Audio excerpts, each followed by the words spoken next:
Shalom warga kerajaan sorga, Kingdom Daily Devotion hari ini berjudul Hargai Hadirat Tuhan.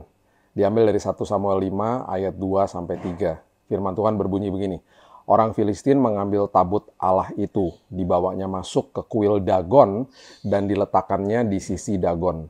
Ketika orang-orang Asdod bangun pagi-pagi pada keesokan harinya, tampaklah Dagon terjatuh dengan mukanya ke tanah di hadapan tabut Tuhan. Lalu mereka mengambil Dagon dan mengembalikannya ke tempatnya.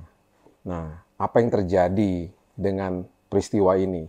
Dan apa artinya sebuah hadirat Tuhan? Tabut perjanjian di perjanjian lama itu merupakan lambang daripada hadirat Tuhan. Ya, bahkan Tuhan hadir di situ ketika para imam besar masuk ke dalam ruang Maha Kudus di Bait Allah di dalam sebuah prosesi hari pendamaian. Ya, itu ada semua penjelasannya di Perjanjian Lama dengan sangat detail.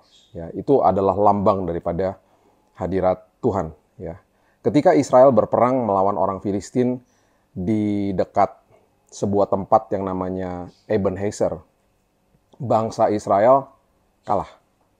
Bahkan 4.000 orang Israel tewas saat itu. Para tua-tua mulai berpikir bahwa tabut perjanjian yang melambangkan hadirat Tuhan itu, yuk bawa aja ke medan perang. Dengan berharap bahwa tabut itu atau hadirat Tuhan itu akan menjamin kemenangan mereka. Mereka membawa tabut perjanjian dari Silo, tempat tabut perjanjian itu tadinya disimpan, dibawa ke medan perang. Ya. Orang Israel bersorak kegirangan lah ketika tabut perjanjian itu tiba. Wah, mereka berpikir bahwa oh udah selesai nih, semua peperangan kita akan pasti menang gitu ya. Bahkan orang Filistin ketika mendengarnya menjadi takut karena mereka tahu bahwa kuasa Allah daripada bangsa Israel ini luar biasa. Tetapi apa yang terjadi? Tabut hanya sekedar tabut saja. Hadirat Tuhan tidak bersama dengan mereka hari itu sehingga 30.000 akhirnya prajurit Israel tewas. Dan tabut perjanjian direbut bahkan hari itu oleh musuh mereka, yaitu bangsa Filistin. Nah, kehadiran Tuhan tidak dapat dipaksakan oleh simbol-simbol keagamaan. Jangan lakukan itu. Hadirat Tuhan hari ini tinggal di dalam kita. Sadari hal itu. Israel hidup dalam dosa dan mengira mereka dapat memanipulasi Tuhan. Tetapi Tuhan menuntut ketaatan, bukan sekedar ritual tata ibadah atau upacara belaka. Tuhan tidak mau dieksploitasi. Itu semua ditulis di 1 Samuel pasalnya yang keempat. Ketika tabut perjanjian dicuri dan berada di rumahnya atau di wilayahnya Filistin, mereka meletakkan tabut itu di kuil dewa Dagonnya mereka. Nah, keesokan paginya, seperti ayat yang kita baca tadi, patung Dagon, dewanya orang Filistin itu jatuh tertelungkup di depan tabut perjanjian Tuhan. Mereka menegakkan kembali patung Dewa Dagon itu, tetapi keesokan harinya Dewa Dagon itu, patung itu jatuh lagi. Kali ini bahkan hancur berkeping-keping. Nah, kuasa Tuhan itu lebih tinggi daripada semua apapun berhala dan dewa-dewa palsu yang ada di dalam dunia ini. 1 Samuel 5 ayat 1-3 menjelaskan dengan sangat detail peristiwa ini. Mari kita belajar untuk menghargai hadirat dan kuasa Tuhan dalam hidup kita setiap hari. Jangan jadikan Tuhan itu ban serep. Hanya ketika kita butuh saja, baru kita berdoa, minta pertolongannya. Kita nggak sadar bahwa dia itu selalu ada dan hadir dalam hidup kita sebagai orang percaya. Seharusnya kita intim dan menghargai hadiratnya yang tidak pernah meninggalkan kita loh. Dan bahkan kasihnya tanpa kondisi hari ini. Itu semua peristiwa yang tadi kita baca itu adalah semua peristiwa di Perjanjian Lama. Nah, Roh Kudus yang diam di dalam kita hari ini senantiasa menuntun dan memberikan petunjuk. Ya, jadi jangan berpikir bahwa hadirat Tuhan itu bisa kita hadirkan dengan tata-tata ibadah atau ritual-ritual saja. Atau ritual agamawi, nggak bisa. Hadiratnya selalu nyata dalam hidup kita setiap hari. Selalu ada di dalam sini. Roh Kudusnya tinggal di sini kok.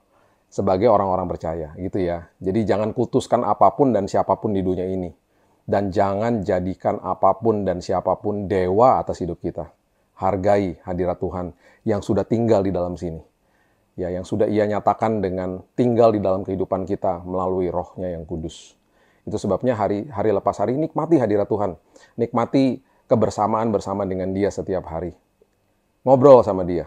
Bahkan inilah gunanya kita bangun pagi, kita mendengar firman, kita berdoa bersama, supaya kita bisa memasuki hari kita dengan keintiman bersama dengan Tuhan. Dan sepanjang hari jangan lupa, berbicaralah sama dia. Kita bisa ngobrol kapan saja kok, dia ada di dalam sini. Minta hikmat, minta petunjuk, minta pertolongan, apapun itu kebutuhan kita setiap hari, dia ada di dalam sini. Hargai hadirat Tuhan.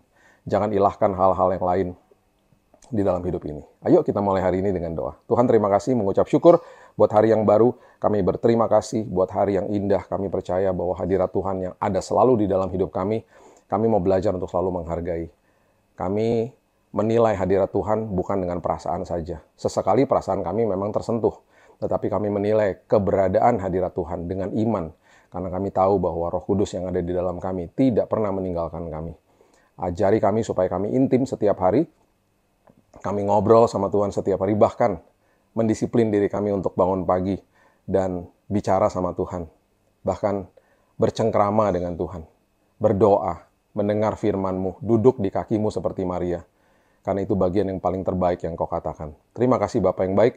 Kami mulai hari yang baru ini. Semua apapun kebutuhan kami, hamba-Mu berdoa, terjadi kesembuhan, pertolongan, pemulihan hari ini.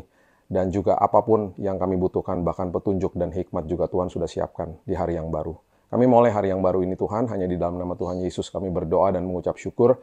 Kita sama-sama katakan, amin. Have a blessed day, dan Tuhan Yesus memberkati.